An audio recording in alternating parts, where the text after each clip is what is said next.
Keyboard yang layoutnya udah terlupakan, udah nggak digembor-gemborin lagi karena pamornya juga udah turun. Akhirnya balik lagi dengan harga yang nggak masuk akal cuy. Yang lagi gue pegang sekarang ini adalah Wacaf Record. Dia adalah custom mechanical keyboard aluminium dengan layout Alice dari Wacaf, yang sebelumnya juga pernah bikin barebone kit aluminium under 1 juta yang namanya itu Sugar 65, yang sempat bikin pasar tuh agak heboh juga ya. Dan ternyata Wacaf nggak selesai di situ cuy. Di sini Wacaf bikin si record ini dengan premis yang hampir sama OLED punya keyboard, OLED Spring, tapi dengan 1/8 harganya. Gila nggak tuh? Nah, penasaran sama keyboard yang satu ini? Ayo kita bahas bareng-bareng.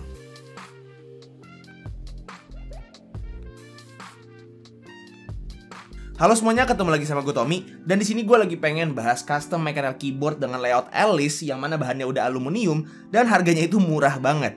Wacaf Record. Gue pribadi sih sebenarnya suka banget sama layout ergo Alice kayak gini. Bahkan gue dulu pun sempat bikin custom keyboard Alice juga yang pakai bahan akrilik, dan itu tuh gue bikin eksklusif buat gue doang. Saking sukanya gue sama layout itu. Dan sebenarnya udah cukup lama juga gue nggak ngeliat ada keyboard Alice yang laku lah ya di market, terutama di harga 1-2 jutaan gitu ya. Ya mungkin ada beberapa, cuman rasanya tuh nggak se-wow itu gitu. Dan tiba-tiba si Wacaf Record ini muncul dengan harga dan form factor yang bikin gue geleng-geleng kepala cuy. Ini keyboard kok bisa sih harganya cuma segini? Nah, seperti biasa, sebelum gue bahas lebih lanjut soal keyboardnya, gue mau bahas dulu soal paket pembeliannya. Jadi untuk paket pembeliannya dia itu cukup simple ya. Kalian bakal dapat si unit barebone keyboardnya, terus dapat switch dan keycap puller, dapat kabel Type-C, dapat obeng yang bisa dipakai buat ngebongkar keyboardnya, sama dapat user manual. Oke, jadi secara fisik Wacaf Record ini punya desain dan layout yang bisa dibilang hampir sama persis sama OLED Spring kalau dilihat dari atas. Untuk layoutnya sendiri dia ergonomic Alice 65%, tapi yang lebih compact gitu karena arrow keys-nya didempet ke tombol lain dan shift kanannya direlokasi ke bagian kanan arrow keys-nya. Untuk tombol sisanya bisa dibilang layaknya layout Alice pada umumnya ya. Tombol huruf B-nya ada 2 dan backspace-nya pakai backspace normal dan bukan split backspace. Paling di sini gue cukup suka sama bottom row-nya karena mayoritas keys-nya itu pakai 1,25U yang artinya nggak perlu repot-repot pakai kombinasi keycaps campuran 1,5U dan 1U. Jadi secara masalah memori juga harusnya mirip-mirip sama kalau pakai keyboard layout biasa. Cuman ya tetap harus cari keycap set yang ada spasi kecilnya ya. Tapi kalau nggak ada pun bisa disubstitusi pakai tombol shift sama nolnya numpad. Untuk bodi aluminiumnya gue bisa bilang kalau finishingnya itu mantep banget coy. Surface-nya itu lebih halus dikit dibanding yang si Sugar 65, dan ujung-ujungnya tuh bener-bener nggak ada tajem-tajemnya sama sekali. Udah di polish gitu, pokoknya secara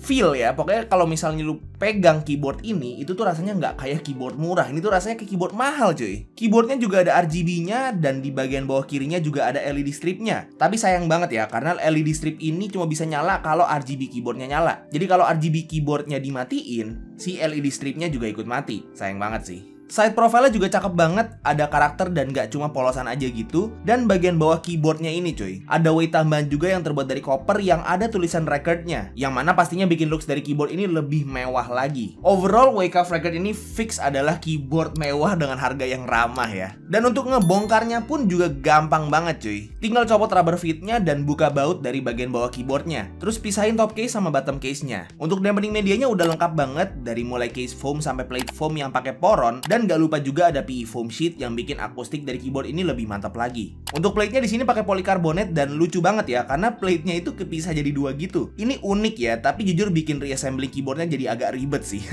Untuk PCB-nya dia juga keren banget, multi layout, hot swap south facing, dan udah flex cut juga. Jadi udah mah plate-nya poly, PCB-nya hot swap, auto lompat-lompat dah ngetiknya. Di sini di PCB-nya juga udah disediain lubang buat pasang PCB mount stabilizers, tapi secara bawaan dia itu pakainya plate mount stabilizers yang udah factory loop, yang menurut gua udah lumayan oke banget sih. Untuk mounting style dari Wacaf Record ini leaf spring gasket mount, which is lagi-lagi bener-bener ngikutin OLED Spring ya. Jadi bisa dibilang ini keyboard versi murah dari OLED Spring. Di sini gua rakit keyboardnya pakai switch terbaru dari DA yang kolaborasi sama Ajas. Gua pakai switchnya yang watermelon, dan untuk keycapsnya gua pakai WS Basic Red karena ini keycap set gua satu-satunya yang ada spacebar kitnya.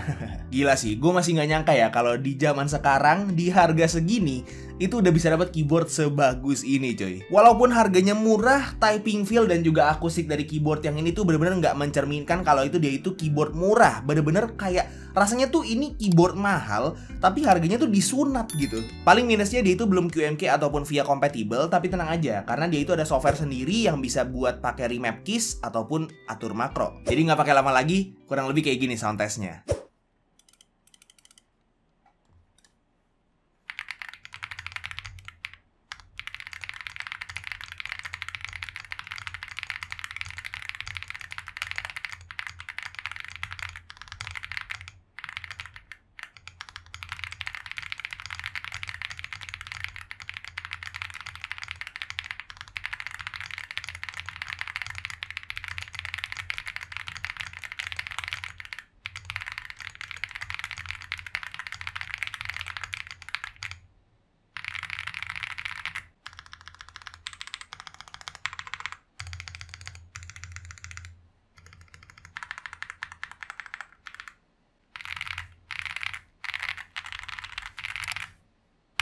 Oke, jadi si Wake Up Record ini dengan segala keindahannya itu tuh harganya macem-macem. Untuk barebone yang warna hitam itu harganya di 990.000, dan untuk barebone yang warna silver dan juga grey kayak yang punya gue ini ya, punya gue yang warna grey ini, itu harganya ada di 1.090.000.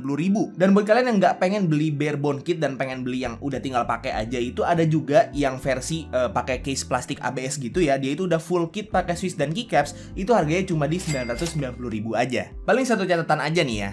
Di zaman semua keyboard itu udah pada wireless, si Wake Up Record ini masih belum wireless. Dia itu koneksinya masih cuma pakai wire Type-C aja. Jadi rasanya keyboard ini lebih cocok buat kalian yang emang bakal pakai keyboard ini di meja kalian aja gitu ya, dan nggak dibawa kemana-mana ataupun nggak perlu meja yang full wireless gitu ya. Jadi mungkin kalian punya custom cable juga, itu bakal cocok banget sih sama keyboard yang satu ini. Selain itu sih keyboard ini tuh bener-bener udah gila banget secara value for money-nya cuy. Bener-bener pembunuh custom keyboard mahal. Jadi kata gue beli sekarang sebelum goib lagi ya, karena yang punya gue ini kebetulan hasil restock juga ya. Jadi sebelum gue punya ini itu tuh udah sempet goib dan harus nunggu restock lagi. Dan gue yakin banget abis restock pun bakal goib ya. Jadi daripada kalian kehilangan kesempatan buat dapetin keyboard semantap ini dengan harga semurah ini, gue bilang beli sekarang dan linknya udah gue taruh di deskripsi di bawah. Oke, jadi itu aja untuk review singkat gue terhadap keyboard Alice Aluminium Wake Up Record ini, yang mana harganya itu gak masuk akal banget ya untuk kualitas yang dia kasih gitu. Semoga video ini bermanfaat buat kalian semua, dan semoga seenggaknya satu dari kalian itu keracunan sama gue dan beli keyboard yang satu ini. Kalau misalnya kalian suka videonya, silahkan like dan kasih tau ke teman-teman kalian, dan kalau misalnya kalian gak suka videonya, silahkan kasih tau ke gue. Jangan lupa untuk subscribe supaya kalian gak kelewatan video gue yang selanjutnya, dan jangan lupa juga untuk follow semua sosial media gue